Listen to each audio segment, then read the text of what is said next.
মিছিলটা হয়েছে মূলত তারেক রহমানের একটা ছবি, সেখানে আর খুনি হাসিনার একটা অবয়ব সেটা ইয়া করে, মানে সেট করে পোস্ট করার কারণে। তো আহ, আমি ওই যে বললাম যে আমাদের বাংলাদেশের পলিটিক্যাল কালচারটা হচ্ছে যে আমার নেতাকে নিয়ে তুমি কথা বললা কেন, বা আমার নেতার এমন একটা ছবি দেখাইলা কেন। সুশীল সমাজও এটা নিয়ে বলবে যে তারেক রহমানের ছবি এভাবে করা ঠিক হয় না। কেন ঠিক হবে না?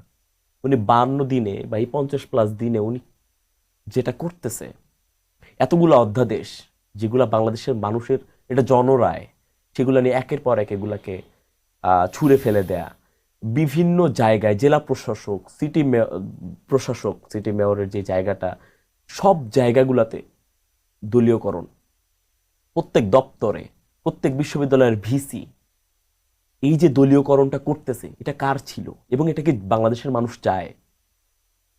যারা জামাতে ভোট দিছে বা যারা তাদের মতাদর্শের না, এই মানুষগুলা কি মানে তাদের এই সাপোর্টগুলা পাওয়ার যোগ্য না?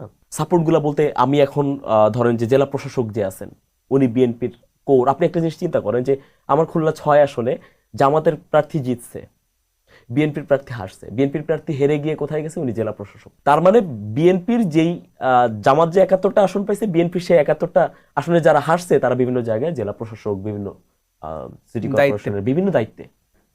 এটা কি হওয়া উচিত ছিল? তো আমি কেন তাকে, আমি, সে যদি খুনি হাসিনার কোনো একটা আচরণ তার ভিতরে আমি পাই, তাহলে আমি তো তাকে কম্পেয়ার করব এবং আমাকে এটা করতে দিতে হবে। সে প্রধানমন্ত্রী, সে একটা দলের চেয়ারম্যান বলে আমি তাকে পলিটিক্যাল লবির জায়গায় দিব না।